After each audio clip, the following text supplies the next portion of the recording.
Welcome to Houston Sports Talk with your host, Robert Land. The togetherness, the determination of the Houston Astros team this year was reflected in the way they were able to win that division title without that great pitcher, the superstar, J. Rodney Richard. We jump into the time machine for Throwback Thursday, and this past Tuesday marked the anniversary of the sudden stroke of Astros legend JR Richard and the end of his major league career. He would never throw another pitch after July 14th, 1980. He's without a doubt one of the biggest what-ifs in Astros history, and to open the show, you heard Howard Cosell referencing JR in the 1980 NLCS. We flash back to that to start things off, and anybody that watched him remembers JR Richard was one of the most intimidating pitchers in baseball. A few years ago, I caught up with him right after the release of his autobiography, and as you're about to hear in the interview, he was a little intimidating to me, too. He was a little tough for me, not one of my favorite interviews, but to be fair to both of us, he wasn't feeling good when we spoke. His health still isn't the best, and he just wasn't having one of his better days when we met up. Before getting to my conversation with JR himself, you're going to hear a piece from Kenny Hand, who covered Richard for the Houston Post and Chronicle and told the story of how JR Richard ended up homeless only about a decade out from his Astros days. You're also about to hear from Enos Cabell, his former teammate and close friend. We'll close things out with the highlights of JR Richard's only All-Star game start. But without any more fanfare, let's jump into the time machine and listen to Houston Sports Talk original co-host R.G. Seal with Kenny Hand. One of the things that I remember from the Houston Post is when you broke the J.R. Richard living under a freeway story, which ended up being on the front page of the paper. For those who don't recall this, can you explain how you came about this story and how J.R. Richard is doing today? Well, I just got a tip that JR was doing poorly, and, he had a stroke in 1980 and was really never the same again. He tried to make a comeback, and he just never was quite physically able to make a comeback in the major leagues. And his life kind of just slowly unraveled after that. And, many people tried to help him. Enos Cabell was a close personal friend of JR's, but JR became kind of a little bit distant from his friends, and then ultimately he just winds up homeless. He had a bunch of financial problems and wound up homeless. And so I did this story on him, and I think it's one of the few times that I can honestly say I've done a story, and you just sit there and you're virtually tears in my eyes while I'm talking to JR. It was really emotionally moving because I'd covered JR the prime of his career when he was arguably the best pitcher in baseball along with Nolan Ryan, certainly the most intimidating along with Nolan Ryan, and then to reach that stage of his life. I think once JR reached out to people, he found more people were willing to help him than he realized, and that kind of turned his life around. And I think he's, from all indications, and I haven't talked to him in a while, but I think he's doing relatively well now considering where he was those many years ago. What was it like to watch him pitch and be there, first row seat to watch JR Richard on the mound during that time? Well, nobody could beat him. He would probably be in the Hall of Fame if he wouldn't have had the stroke. And, he'd be another one of our players. But he was just 6'9" and big and mean. And, he had pitches that nobody has these days. He had a 93, 94-mile-an-hour slider, and it had two different breaks to it, one hard and one like a curveball. And then he had almost 100-mile-an-hour fastball, and he's 6'9". It wasn't pretty. Well, joining me now is Houston Astros sports legend JR Richard, one of the great pitchers in Astros history, and he just came out with a new book, Still Throwing Heat, his biography. And JR, thanks so much for joining us. What made you finally decide after all these years to do a biography? How did the whole thing come about for you? Well, I've had a lot of people ask me questions about why you don't have a book out, Well, the reason I didn't have a book out at that time, it wasn't time. And I think through some of the ordeal that I've gone through and I've went through, to meeting the people to do this, everything would come together. And I looked at it as being part of time. It was time was ready. Time was right. You grew up in a little town called Vienna in Louisiana. You talked in the book about what you would do as a kid that you think helped gain your famous arm. Can you talk a little bit about what were some of the things that you were doing as a kid that you think really developed and built up that arm that everybody got to see with the Astros? Well, I don't know what a lot of people think. I think what I done was, I guess you can equal out to long tosser, but my thing was I used to throw all the time. Well, one of my main things in the country was killing birds and killing rabbits with rocks. Your family, you guys didn't grow up with a bunch of money. Can you describe your childhood and what your parents did for a living? What was the circumstances with you growing up in Vienna? I think it was just a normal childhood as far as, being back in the country. We raised our own food, our own crops, our own meat. Pretty self-sufficient in the country. Give me a story that kind of best explains the family and what you grew up with. What kind of encapsulates that whole time for you? Well, I think what really encapsulates that is being as one family, being together in all things, and I would say doing a lot of things together. And one of my main things was church, and the country was church, and that was one of the main aspects that we kept. One of the main ingredients, I would say, that we kept family together because we all believed in the same God and we all worshiped the same God. It doesn't make sense to ask God for something, and you don't never worship Him for anything. And the religion would definitely take a bigger role later on in your life. We'll talk about that in a little bit. You were a quarterback on the Lincoln High Bears. You won the state championship your junior year. You were also a punter. You averaged 48 yards per punt.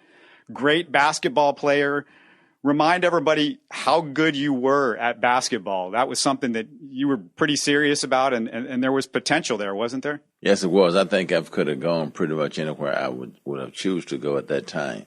I had like 250 basketball scholarships alone to go anywhere in the country that I wanted to, but my major turning point was the signing bonus when the Houston Astros knocked up on my door and offered me a signing bonus to play baseball. So that was the turning point. Yeah, you averaged 35 points, 22 rebounds. You thought of yourself a little bit, maybe Magic Johnson, because you said you were a really good passer, and Willis Reed was another guy that you liked a lot growing up? Willis Reed was a relative of mine.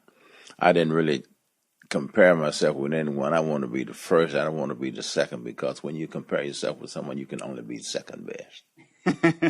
Well, also another person that grew up in the area in Ruston, from what I understand, was a guy named Fred Dean, and a lot of people remember him. He was a great NFL player. Tell me a little bit about your relationship, or did you get to know Fred Dean? I don't know Fred Dean that well. Just in high school, I met Fred Dean. He used to play baseball with myself with the Lincoln High Bears, and he and this guy named Woodard each used to get on the goal line and run fast as they can and run to each other at the 50-yard line.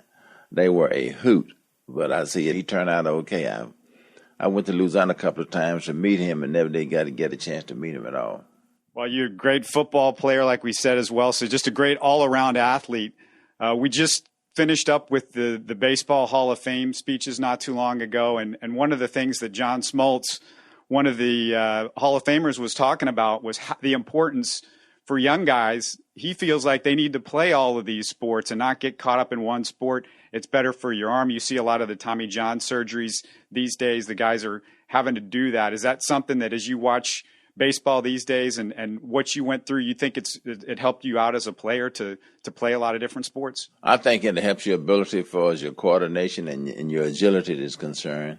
You're never one track mind, and you're just all over the place. You're individualizing everything, and you have to use that concept and your ability, which require different thinking, different mindset, and different attitude set. One of the guys that was a big hero for you growing up is Bob Gibson. Gibson was a great pitcher, but also he wasn't afraid to go inside. What made you love Bob Gibson, and how did that emulate in the type of baseball player that you were? Well, Bob Gibson was one of a kind, as you know, as well as I in baseball. And at that time in the country, we didn't have a TV, we had a radio. So my enjoyment was watching him, listening to him on the radio. It was sounding pretty good, as he was the best. And what I liked about one of the major things I liked about Bob Gibson is that he didn't fear. There was no fear there. You get the call to the bigs. Your first game, you faced the legendary Willie Mays. You strike him out 3 times. But you say in the book you wouldn't even have recognized him if he walked into the park that day because you didn't have a TV growing up. So you never actually got to see Willie Mays play. The first time you saw Willie Mays play was when you struck him out your first game? Had no idea about Willie Mays, Willie McCovey, Bobby Bonds, and the people that was in the San Francisco Giants lineup at that time. My main thing was just going out doing the best that I can. I was being pitched a game, and I was being paid to pitch a game, so my point was just to be the best that I could be at all times. When you walk out on the mound for the first time in a major league game, what was that like? What was the feeling like? What do you remember about that day? Well, this is new, and my feeling was, I don't know what is expected of me. I'm just going to go out and do the best that I possibly can do. You also strike out Bobby Bonds twice in that game. Your first roommate was Astros pitcher Don Wilson.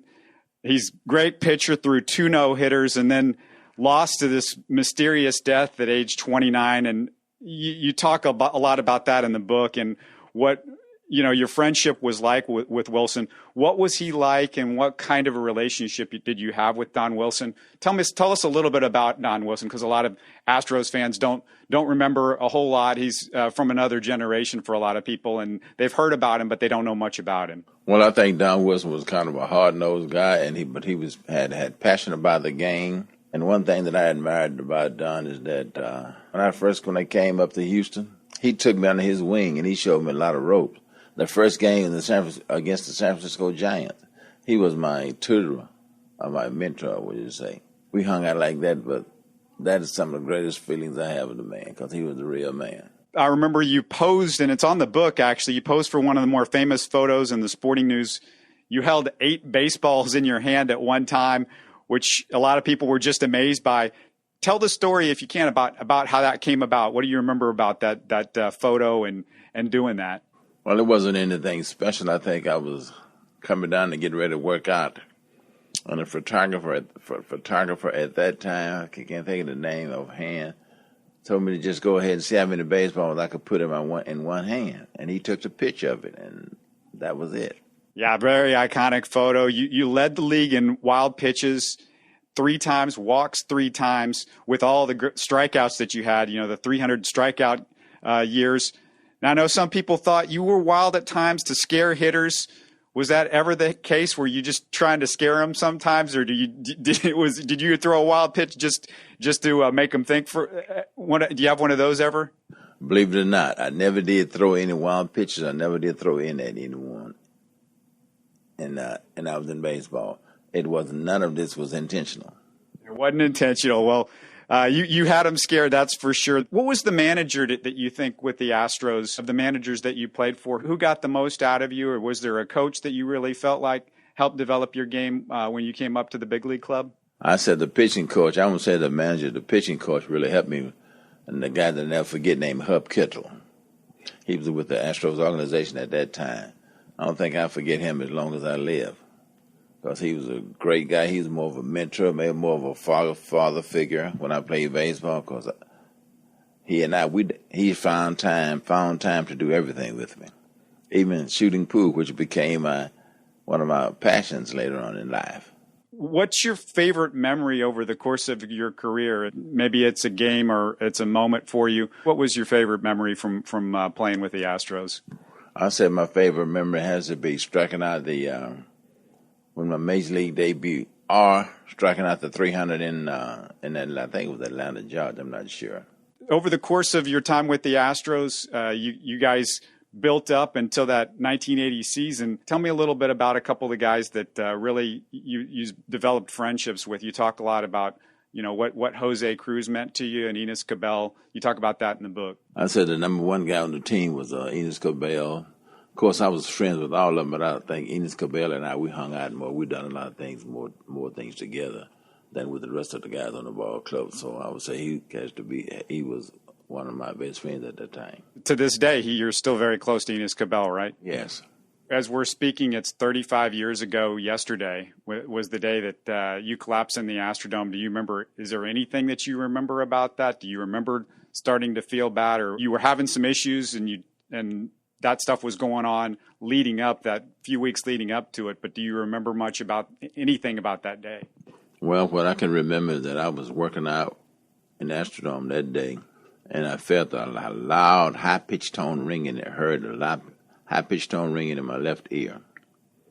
Then I got nauseated, laid down on the Astrodome floor, and Wilbur Howard kept, for some reason, he was taking cold towels and putting them on my forehead and kept asking me, Jay, are you all right? Jay, are you all right?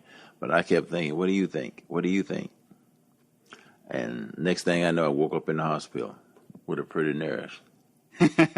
In the book, you talk about it's one of those things that's been really tough because you felt like the Astros, the doctors and people were not respecting this was serious for you. Something was definitely going on. How long did it take you to kind of get over that and feel like I need to move on from that? That unfortunately they didn't recognize it, but that this is something that I've just got to move forward from. How long did that take? Is that something that you still have to work on a daily basis today? When I started, really got into the God aspect more.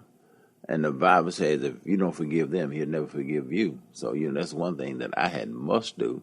And he said, even though I don't care how much people hate you, you have to learn to love them. But he did not say you have to learn to love their ways.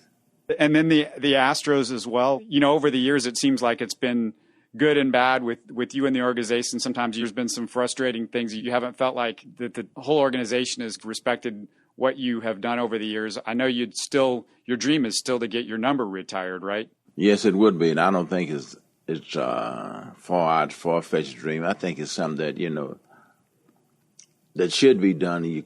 If it's according to the records that I have, I think I have the leading record that's in the retired numbers right now.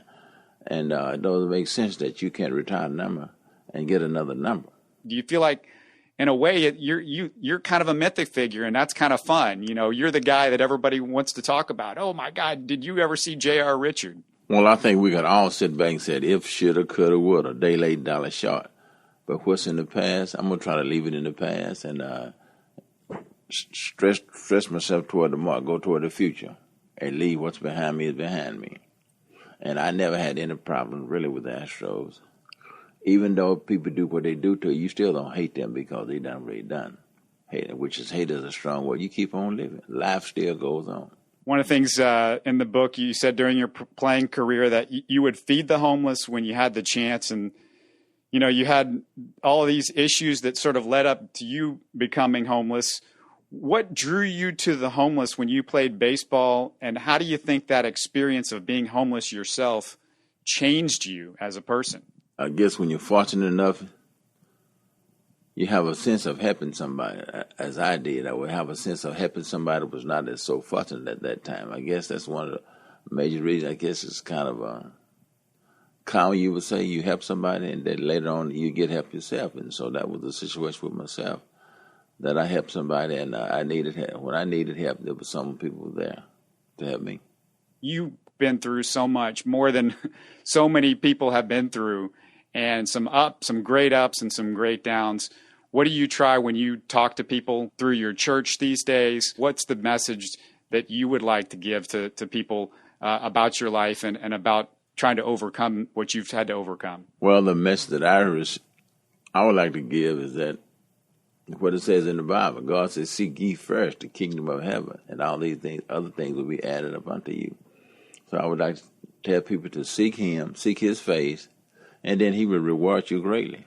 The first game that I ever saw in the Astrodome was JR Richard was on the mound. You never forget that. Just want to thank you for all of the Astro fans out there, the great memories that you provided us, and really appreciate you taking the time to talk with us. Thank you very much. It has been a pleasure talking with you.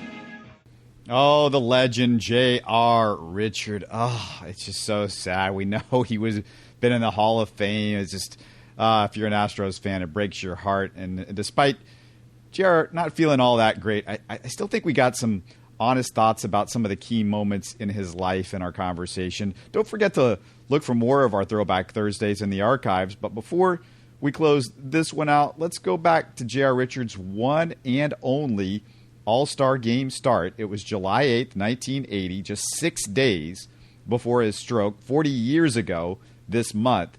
He threw 2 scoreless innings, and you're about to hear every one of the highlights of every out as called by 2 broadcasting legends, Keith Jackson and Howard Cosell.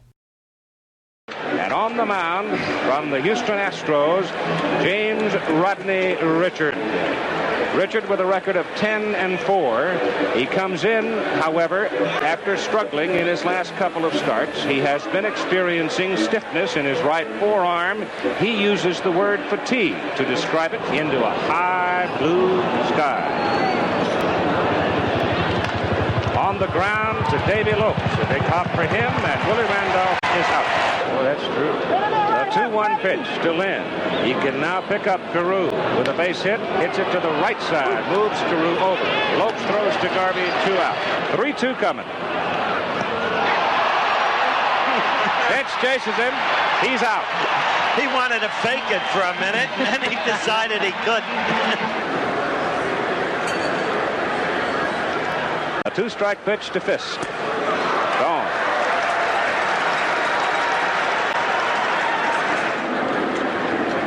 Runner goes. Nettles hops it up. Foul ground. Third base side. Ken reach. 2 down. Steve's gone.